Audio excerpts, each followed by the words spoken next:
Procesadores y características en la evolución de los sistemas operativos. Continuando con el análisis de lo que son los sistemas operativos, vamos a hablar sobre la historia de los procesadores, cómo fueron impactando en el desarrollo de cómputo y de los sistemas operativos, y al final vamos a hablar sobre el desarrollo de los últimos sistemas operativos, sobre todo de Microsoft, que son los que se han metido más, vamos a decir, en el ámbito de las empresas y los consumidores de software en todo el mundo. Después vamos a dedicar un poco de tiempo, no en este video, no en esta clase, a lo que es el análisis de los sistemas operativos tipo Linux, que es la otra gran familia que impacta mucho. La familia de Mac no es tan, en la actualidad ya no impacta tanto, excepto para lo que son diseñadores y este tipo de cosas, ¿sí?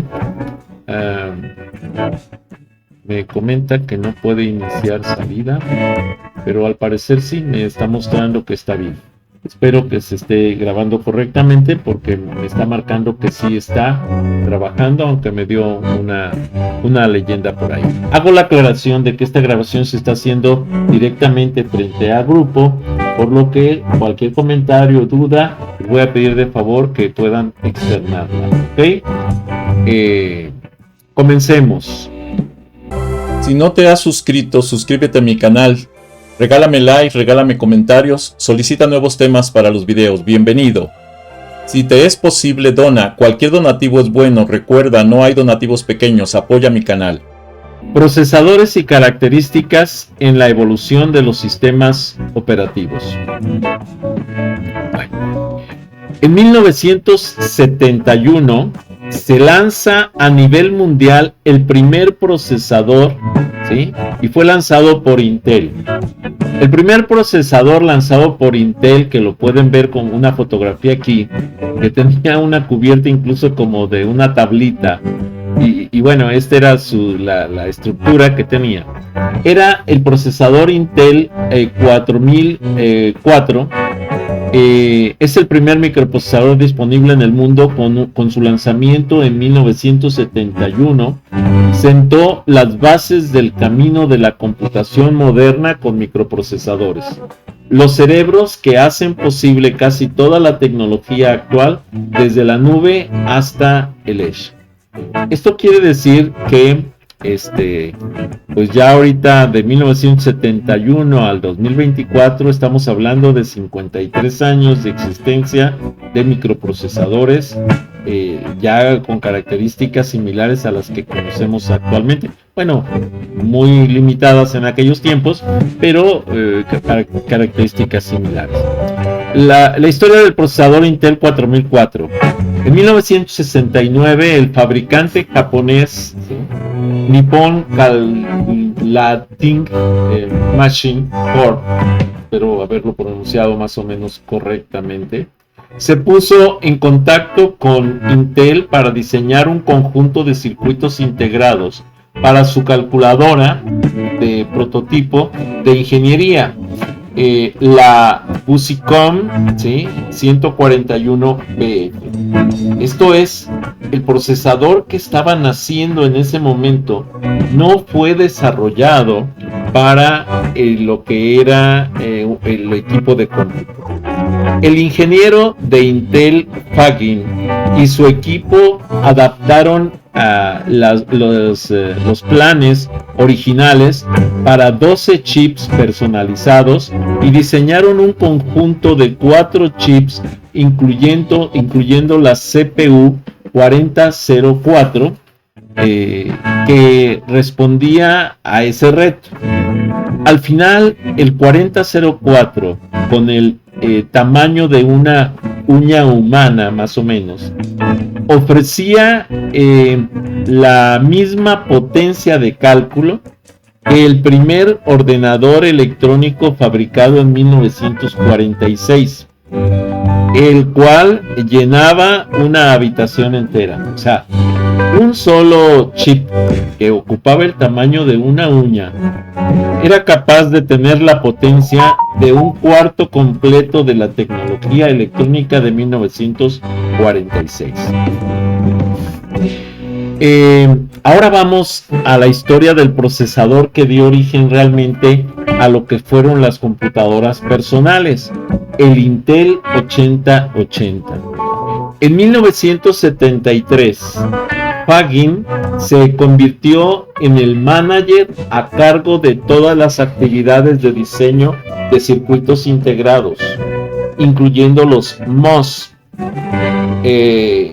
con excepción de las RAMs dinámicas.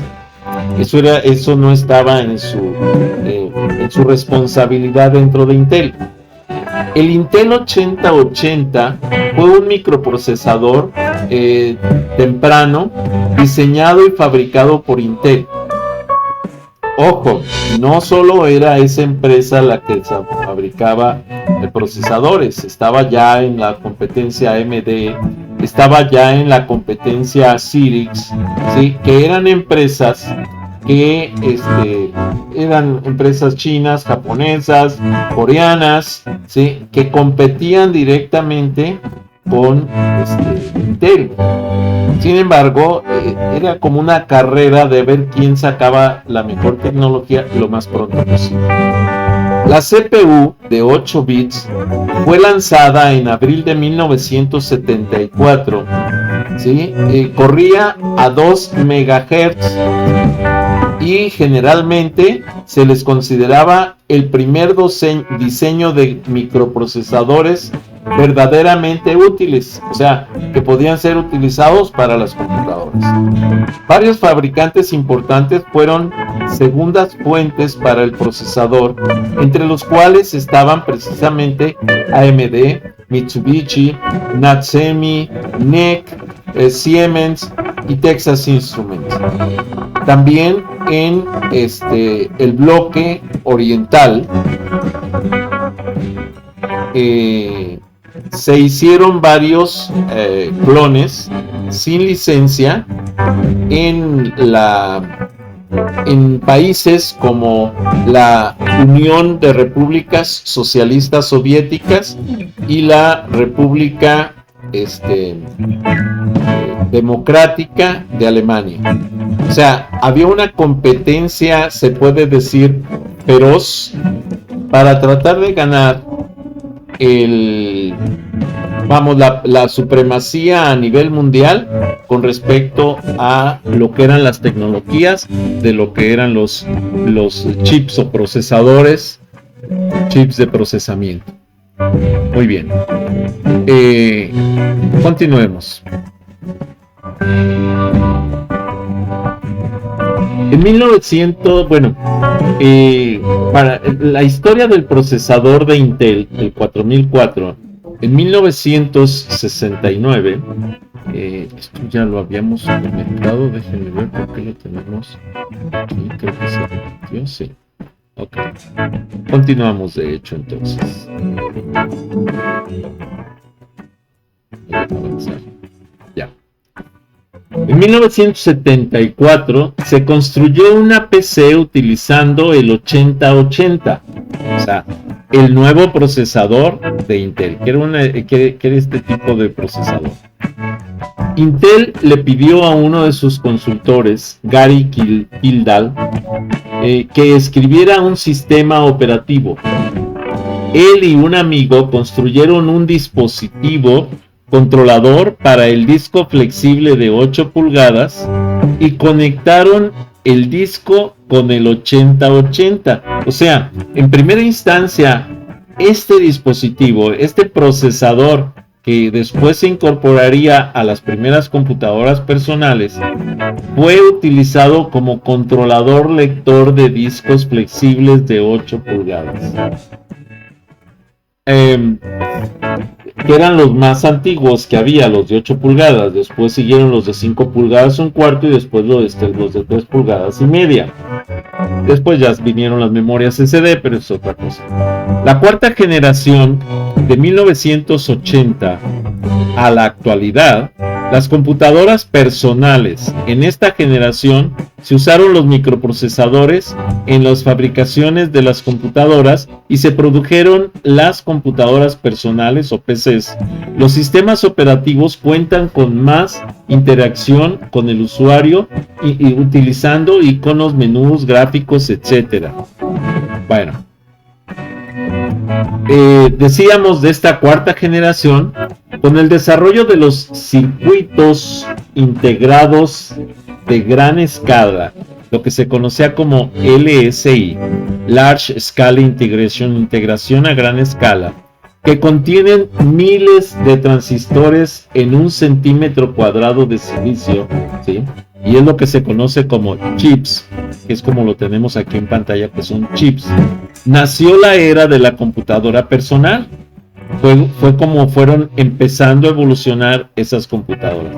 Aproximadamente por ahí de 1980. De hecho, un poquito antes, desde 1975 en adelante empezaron a desarrollarse, pero ya se empezaron a comercializar más formalmente para 1980. Entre 1940 y 1950, el procesamiento en serie era lo que estaba funcionando. Con los primeros computadores, desde finales de los 40 hasta mediados de los 50, el programador interaccionaba directamente con el hardware del computador y no existía ningún sistema operativo como tal.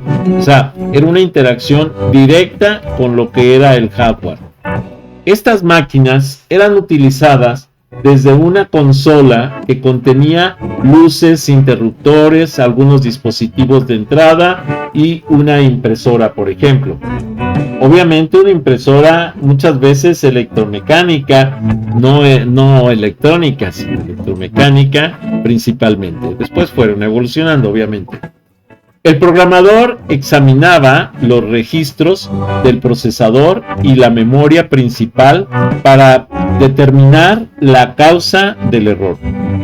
Si el programa terminaba de forma normal, la salida aparecía en la impresora. Si no, bueno, entonces se cancelaba todo el proceso y se tenía que volver a revisar, eliminar errores para volver a ejecutar esto.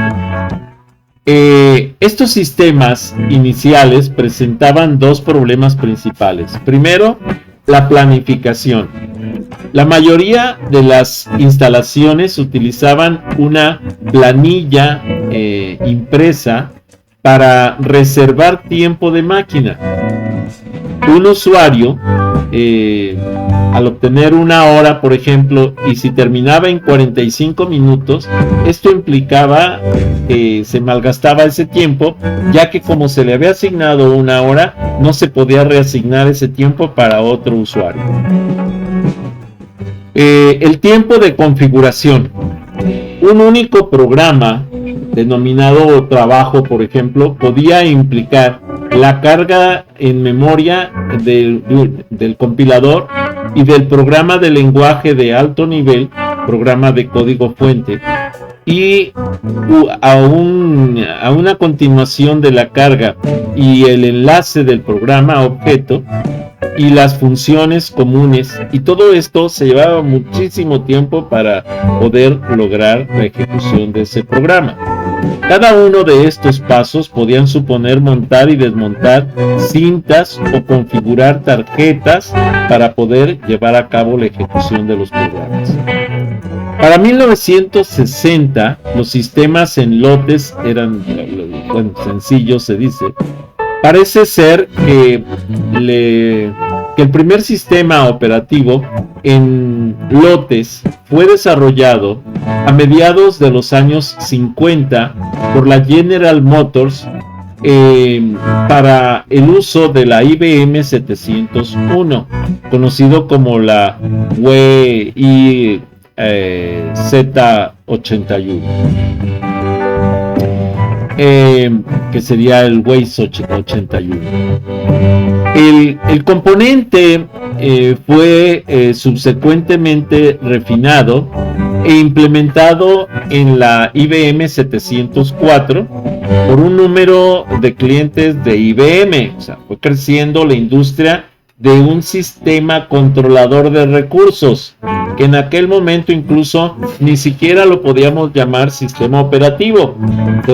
Se identifica actualmente como sistema operativo porque después se le llamó sistema operativo, pero en ese momento pues era el sistema controlador de la computadora. En 1900, continuando con estos sistemas en lotes, a principios de los años 60, un número de vendedores había desarrollado sistemas operativos en lote para su sistema de computación. Estos sistemas operativos se le empezó a llamar como IBSys, el sistema operativo de IBM para los computadores 70-920 y 70-94. Es principalmente notable por su influencia en otros sistemas.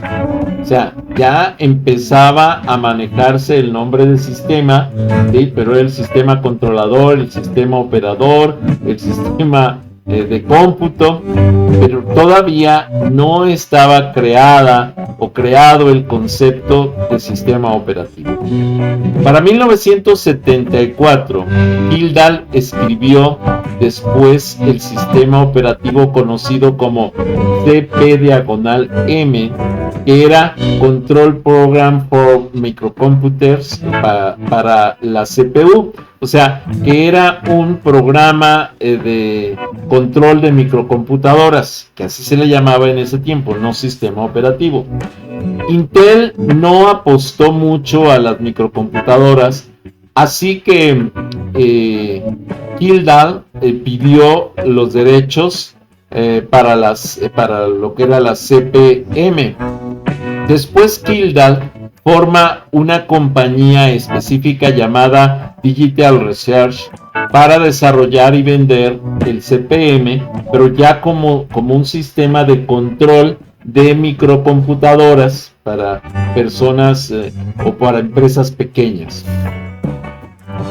En 1977, Digital Research rediseña el CP/M para adaptarla de manera que se ejecute en todas las microcomputadoras que utilizaban precisamente el chip 8080, ¿sí? El Syslog, el Z80 y otros. Se escribieron muchos programas de aplicación para CP/M, lo que permite dominar por completo el mundo de la microcomputación durante 5 años. O sea, un solo sistema permitió, y en las aplicaciones creadas para ese sistema, permitieron que el mundo, le volteara los ojos hacia esos sistemas. Ahí empezó a desarrollarse las aplicaciones, esencialmente aplicaciones estadísticas, aplicaciones de escritura de textos y cosas así. A principios de los 80, IBM diseñó la IBM PC, o sea, ya era una computadora personal. Entonces ya IBM le da un lugarcito a las microcomputadoras para la computadora personal por ahí de los 80s, en la década de los 80s, y busca software para ejecutarla en ella. IBM se puso en contacto con Billy Gates, ¿sí? Para obtener licencia de uso del intérprete BASIC, que era el lenguaje de programación y propiedad de Billy Gates, y para preguntar de un sistema operativo para ejecutarlo en la PC. Después de tratar de reunirse con los líderes en cuanto al sistema o a los sistemas operativos, Digital Research, Kildall de Digital Research, se rehusó a reunirse con ellos, ¿sí? Y entonces regresó IBM, pero IBM lo que hace es que regresa a intentar buscar a Bill Gates para ver si podía proveerlos con un sistema operativo.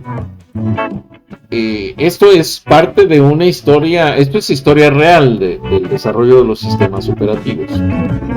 Para 1981, y esto es parte fundamental del desarrollo de Microsoft, Q2 es comprado por Microsoft.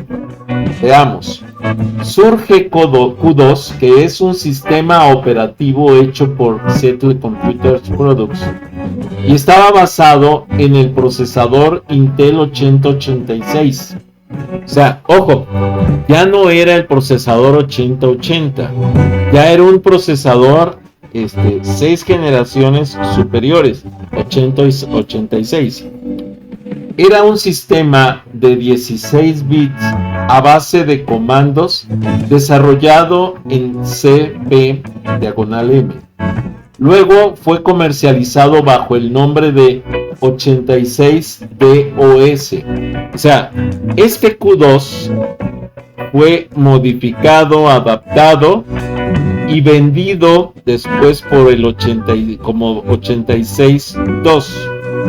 Microsoft compra una licencia no exclusiva para el 86.2 de OS a Seattle Computer Products para producir un sistema operativo que cumpliera las funciones de IBM PC, que en ese entonces seguía utilizando el CP/M como su sistema operativo, surgiendo así el MS2. O sea, realmente el alma del MS2 es el Q2, que fue el que le dio vida a MS2. Y de hecho fue una explosión económica mundial impresionante, que fue la que generó la riqueza de Billy Gates y de la compañía Microsoft. En 1981, Q2 entonces, la primera versión de MS2 fue conocida con el nombre de PC2, porque era el sistema operativo de disco para PC, para computadora personal. Aunque MS2 y PC2 fueron desarrollados por IBM y Microsoft al mismo tiempo, estos se separaron con el tiempo. De 1984, en 1984, Apple, ¿sí?, sobre una S, lanza precisamente la Macintosh. Después de los lanzamientos de las computadoras de IBM, surge el Mac OS, que es el sistema operativo para las Macintosh, desarrollado por Apple para sus computadoras Macintosh. En el año 1984, y el mundo estaba a punto de presenciar uno de los eventos más significativos en la historia de la tecnología. La presentación del primer Apple Macintosh marcó el inicio de una nueva era en la computación personal. Fue el segundo intento de Steve Jobs, ¿sí?, de Apple, precisamente la Apple Macintosh. La anterior estaba la Lisa, que no fue éxito, y esta Apple Macintosh fue un enorme éxito, no solo debido a que era mucho más económica que Lisa, sino también porque era amigable para el usuario. De hecho, tenía una interfaz, ya en ese momento, una interfaz gráfica. Interfaz que le llevó 10 años a Microsoft integrarla a su sistema operativo.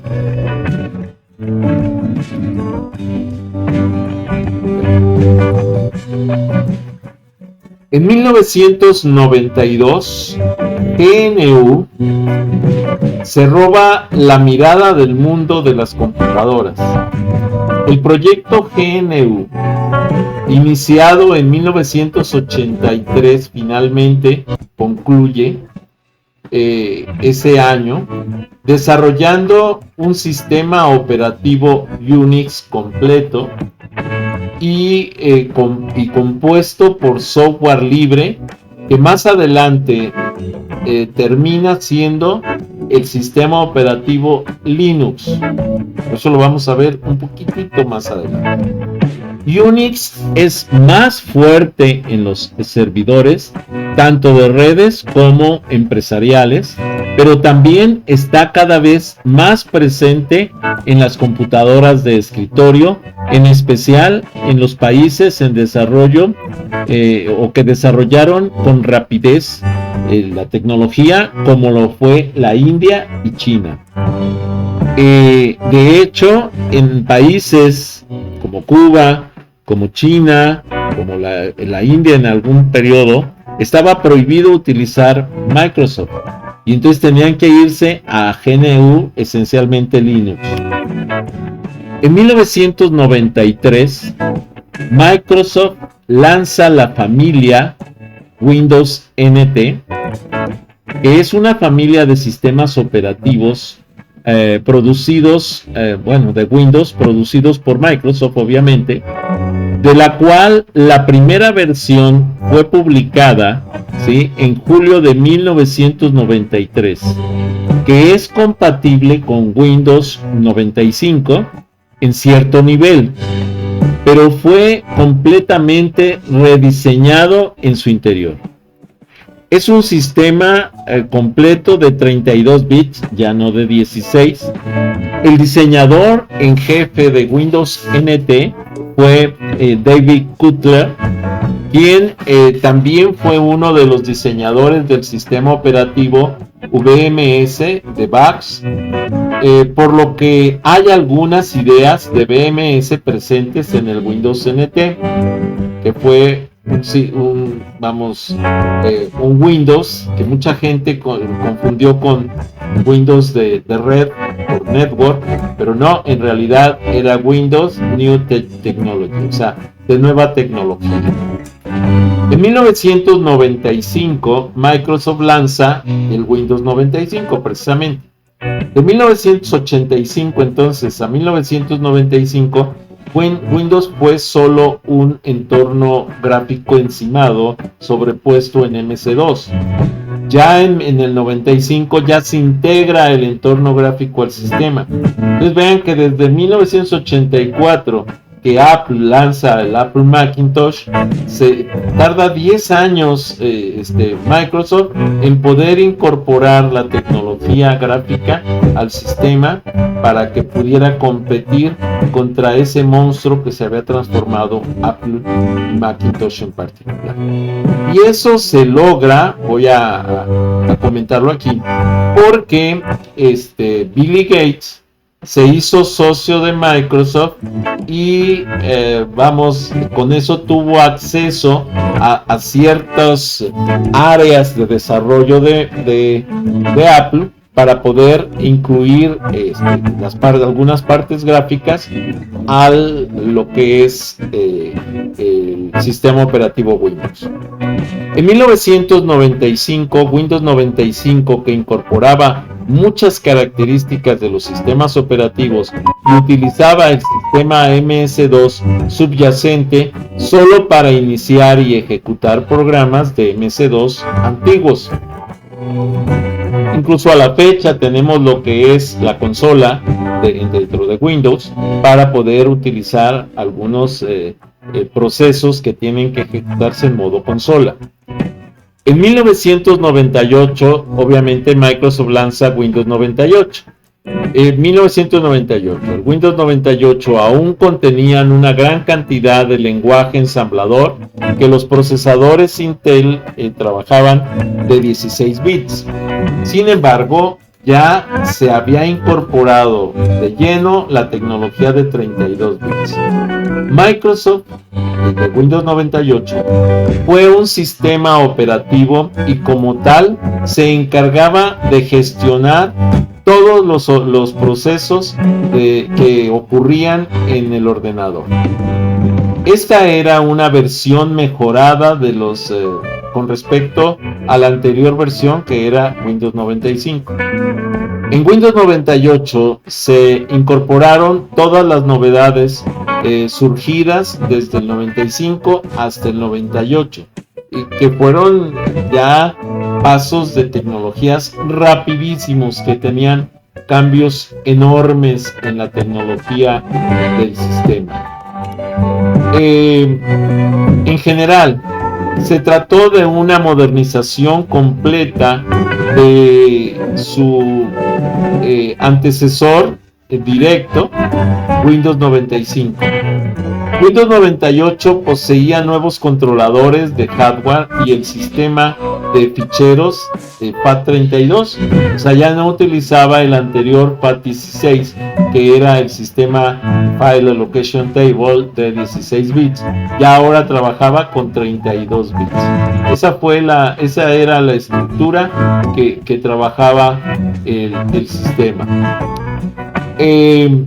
También soportado por Windows 95, el OSR 2 y el OSR 2.5, que soportaba particiones mayores a los 2 GB permitidos por el Windows 95. Entonces, cuando empezaron a crecer físicamente, lógicamente, los discos duros, que se iban a más de 2 GB, entonces empezó ya el desarrollo de estas versiones de los sistemas manejadores de estas unidades lógicas de discos con más de 2 GB.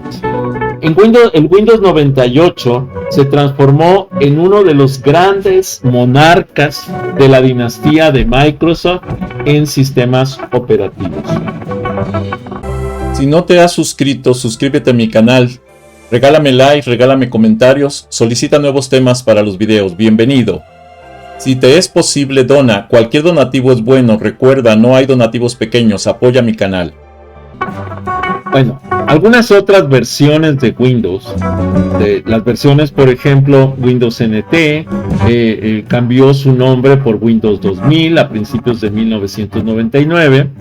El 2000, el Windows 2000 se transforma para lo que son usuarios comunes en el del Windows 98, conocida también después del Windows 2000 como Windows Millennium para todo lo que eran usuarios no empresariales o no de red, y el Windows NT 2000, que era el Windows de red para los usuarios empresariales. Para el 2001, Windows 2000 no se conocía como Windows XP hasta el 2001, precisamente, que fue cuando se le dio ese nombre, Windows XP, que fue otro de los grandes monarcas. ¿Por qué? Porque ahí en el entre el Windows 98 y el Windows XP, estaba por ahí perdido el Windows Millennium, que fue un sistema no muy robusto de Microsoft. Después de Windows XP se lanza la versión Windows Vista, que aunque para ciertos expertos tenía características muy específicas, sobre todo para manejo de imágenes y archivos y cosas así, no era una versión de Windows muy estable y provocaba problemas, porque todavía tenía problemas con la compatibilidad del hardware. Sin embargo, se corrigen esos problemas y se lanza la versión del Windows 7 en el 2009, y esto ayuda a corregir. Pero vean el reinado del Windows XP, que va desde el 2001 hasta el 2007, que se lanza Vista, pero todavía siguió en mercado hasta el 2009, que se lanza Windows 7. Luego del 2009, del Windows 7, se lanza en el 2012 un intento por integrar nuevas funciones gráficas al Windows 8, pero no sé si afortunado o desafortunadamente no le incluyen lo que era el menú inicio de Windows, y entonces era muy problemática su utilización porque eran puras ventanas tipo tablets, como un sistema operativo para móviles. Esto afecta la aceptación por parte de los usuarios, Y en el 2013, justo un año después, se lanza la versión del 8.1. 2 años después del 8.1, que ya fue mucho más estable, entonces se lanza la versión del 2010 en el 2015. Un sistema muy estable que duró muchos años, 7 años, y que después da pie al lanzamiento en el 2022 del Windows 11, que es el preámbulo para el lanzamiento probable del Windows 12 para el 2025, precisamente. No es todavía oficial, pero hay posibilidades de que en el 2025 se lance el Windows 12. Todavía no se sabe la forma en que se va a comercializar, o que se va a incluir, o que se va a renovar. Esperamos los usuarios que estamos metidos en estos sistemas que dejen un tiempo de libertad para ir cambiando por descarga oficial el sistema. Esperamos para el 2025, si es que se da, para que podamos ir adaptándonos todos a estos nuevos sistemas por la compatibilidad con hardware y con este tipo de detalles. Hablando, por ejemplo, del Windows 2000 y Windows Millennium. El Windows 2000 y Windows Millennium son similares en apariencia, pero Windows Millennium tiene características que las familias encuentran útiles, mientras que el Windows 2000 estaba destinado a empresas.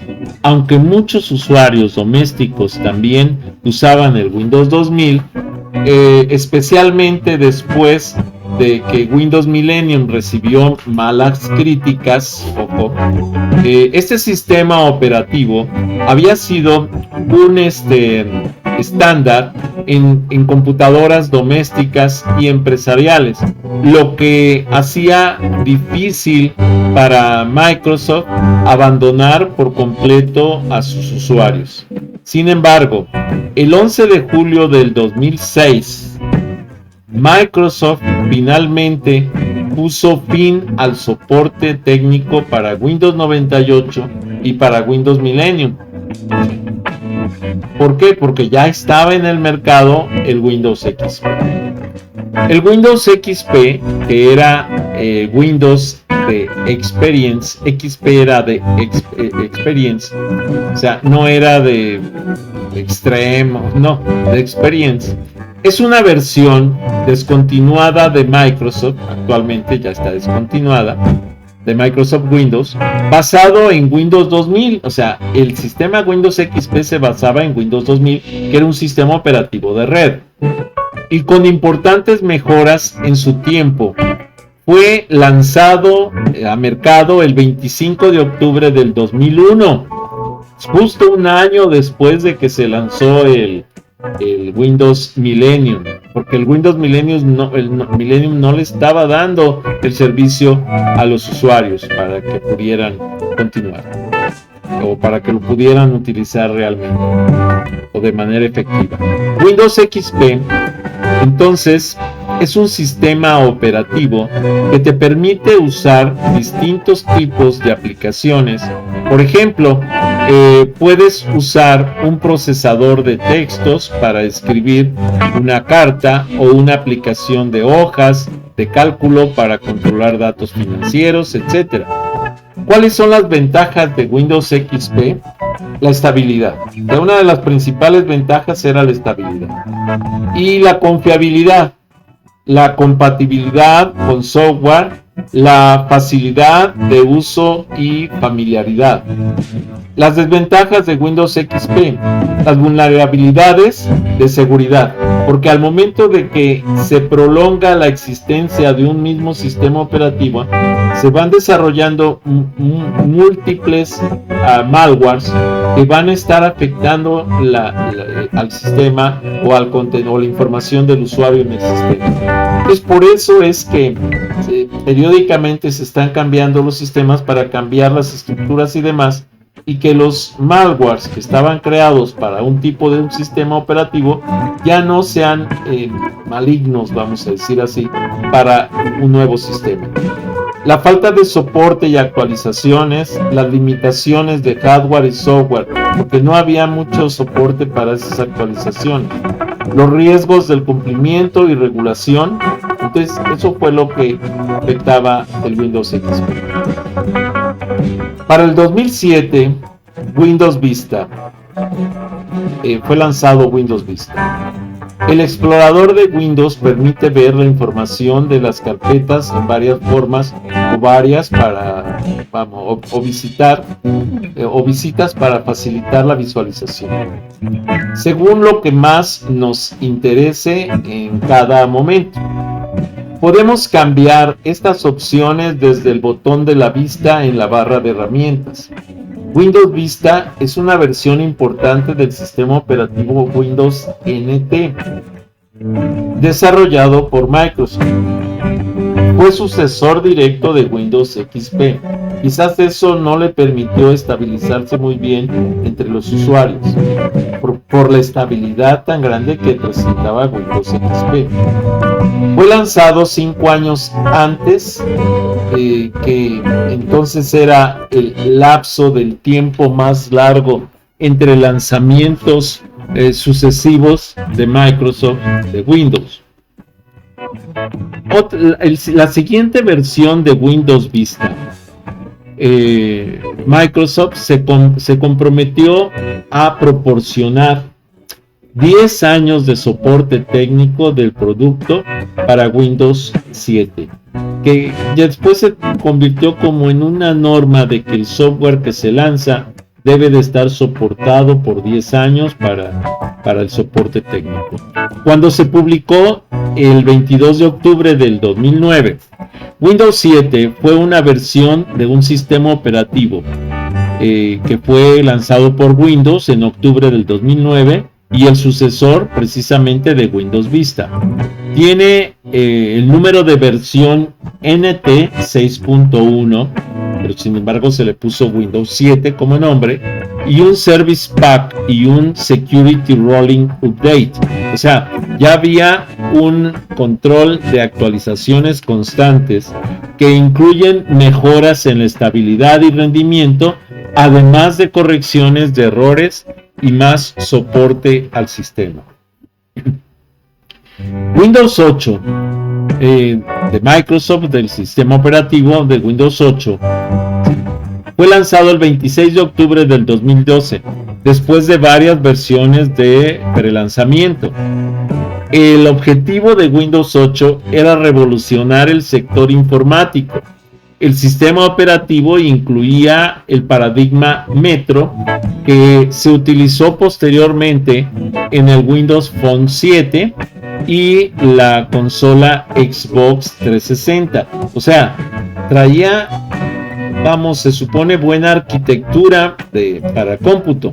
Sin embargo, los programadores y diseñadores agregaron elementos de interactividad como gestos para mover los iconos con los dedos en lugar del ratón. O sea, ya se estaba buscando precisamente la interacción con pantallas activas, pantallas táctiles. Windows 8 está diseñado para que configure su computador o la computadora por medio de una cuenta de Microsoft, lo que permite enlazar la PC a diferentes servicios como Outlook, Xbox Live, Windows Store, SkyDrive y otros. Además, cuenta con la tienda Windows. Desde ahí se podrán descargar aplicaciones para pagadas o gratuitas. Ahora, aquí vale la pena aclarar, se quisieron integrar muchas acciones nuevas de las cuales el usuario no estaba acostumbrado a ese tipo de funciones, y por eso también se pudo haber dado el detalle de que no había una integración del usuario o una aceptación del usuario para ese sistema. Windows 8.1 es la versión actual del sistema operativo de Microsoft. Windows, producido por Microsoft para su uso en computadoras personales, incluidas computadoras de escritorio en casa y de negocios, computadoras portátiles, notebooks, tabletas, servidores y centros multimedia. Esto quiere decir que ya estaba preparado para trabajar con pantallas estáticas y con pantallas táctiles activas. Añade soporte para microprocesadores ARM, además de los microprocesadores tradicionales x86 de Intel. Se integran los procesadores AMD. Entonces tenemos tres tipos de procesadores que estaban soportados ya con este sistema: los Intel, los AMD y los ARM. Su interfaz de usuario ha sido modificada para hacer más adecuada para su uso con pantallas táctiles, además de los tradicionales ratón y teclado. Microsoft también anunció la incorporación de la Aero Glass, que no estaba presente, vamos a decir, en la versión final de Windows 8. Entonces se incorporan nuevas versiones y, ojo, es mucho más fácil de manejar, más que estable, la versión de Windows 8.1 que la versión de Windows 8. Windows 10. Finalmente Microsoft anuncia que los sistemas operativos con Windows 7, 8, 8.1 que cumplieran los requisitos de instalación podrían actualizarse gratuitamente a Windows 10 entre el 29 de julio del 2015, fecha en la que se lanza Windows 10 oficialmente, y el 29 de julio del 2016. Esta edición introdujo una arquitectura de aplicaciones universales, desarrolladas con la interfaz Continuum y posteriormente con la interfaz Fluent Design. Estas aplicaciones pueden ser diseñadas para ejecutarse en todas las familias de productos Microsoft con un código casi idéntico, incluyendo computadoras personales, tabletas, teléfonos inteligentes, sistemas integrados, Xbox One, Surface, Hub y HoloLens. Vamos, ya era mucho más versátil la utilización de estos sistemas operativos. La interfaz de usuario fue revisada para realizar transiciones entre las interfaces orientadas al ratón y una interfaz orientada a la pantalla táctil basada en dispositivos de entrada disponibles, particularmente en tabletas. Ambas interfaces incluyen un menú inicio actualizado que comprende el diseño mezclado de Windows 7 con el diseño Metro de Windows 8. Posterior a el Windows 11, el lanzamiento sería gradual y los dispositivos elegibles más nuevos recibirían primero la actualización. Microsoft lanzó oficialmente Windows 11 el 4 de octubre del 2001 a las 2 p.m., que fue el 5 de octubre en algunas partes del mundo, precisamente. Windows 11 tiene una cadencia anual de actualización de características, o sea, periódicamente se está actualizando para corregir errores y para protegerse, para la protección contra malware. Las actualizaciones de características se lanzarán en la segunda mitad del año natural y se incluyen 24 meses de soporte técnico para las ediciones Home, Pro for Workstation y Pro Educación. 36 meses de soporte técnico para ediciones Enterprise y Education. Para obtener más información, entonces, podemos ver en la página de Microsoft, porque ya ahorita las versiones van cambiando tan rápidamente que si no se tienen en cuenta ese tipo de cosas, podemos perder una actualización que en un momento dado nos puede llevar a que tengamos una actualización gratuita de un sistema operativo que tengamos instalado al nuevo sistema operativo. Windows 11 también publica actualizaciones de seguridad mensuales el segundo martes de cada mes. Estas versiones son acumulativas y contienen todas las actualizaciones anteriores para mantener los dispositivos protegidos y productivos. Mucha gente evita las actualizaciones del sistema porque le molesta que el sistema les diga que tiene que actualizar, que tiene que bajar ciertas actualizaciones en ciertas áreas del sistema. La verdad es que son importantes las actualizaciones para mantener el sistema trabajando correctamente. Si es administrador de tecnologías de la información y deseas esa información, pues puedes consultar precisamente en la página directa de Microsoft. Windows 12. Hasta donde sabemos, Windows 12 aún no ha sido lanzado oficialmente, pero hay algunas especulaciones sobre lo que podría incluir. Nuevas características. Pues de entrada, Windows 12 se va a basar en la inteligencia artificial. Copilot avanzado. Se espera que Windows 12 incluya una versión mejorada de Copilot, que es una herramienta de inteligencia artificial, línea de tiempo potenciada por inteligencia artificial, función que podría ayudarte a organizar las actividades y proyectos. La búsqueda mejorada con inteligencia artificial para encontrar archivos y aplicaciones de manera más eficiente. Capacidades de mejora de videojuegos.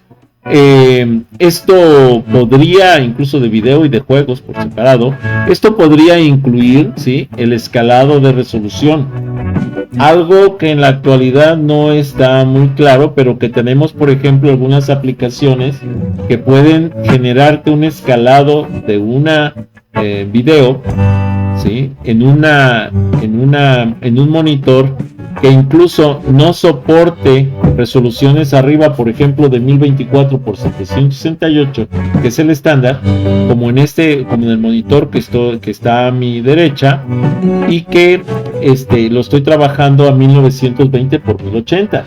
A pesar de que se supone no soporta esa capacidad, pero lo tengo soportado con SpaceDes y conectado por red. Los fondos de pantalla en vivo con efectos de paralelaje mediante inteligencia artificial. Entonces son fondos de pantalla dinámicos y atractivos. La barra de tareas flotante y nueva barra superior. Cambios de interfaz para una experiencia más moderna. De hecho, la barra de tareas flotante es algo que se ha incluido en algunos sistemas GNU Linux desde hace ya varios años. La fecha de lanzamiento, aunque no se ha confirmado oficialmente, se espera que Windows 12 se lance en el 2025. Los requisitos del sistema podrían ser más exigentes que los de Windows 11. En resumen, Windows 11 podría ofrecer mejoras en la inteligencia artificial, la interfaz de usuario y la experiencia en general. Hasta aquí esta presentación. Si no te has suscrito, suscríbete a mi canal.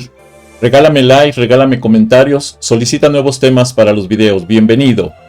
Si te es posible, dona. Cualquier donativo es bueno. Recuerda, no hay donativos pequeños. Apoya mi canal.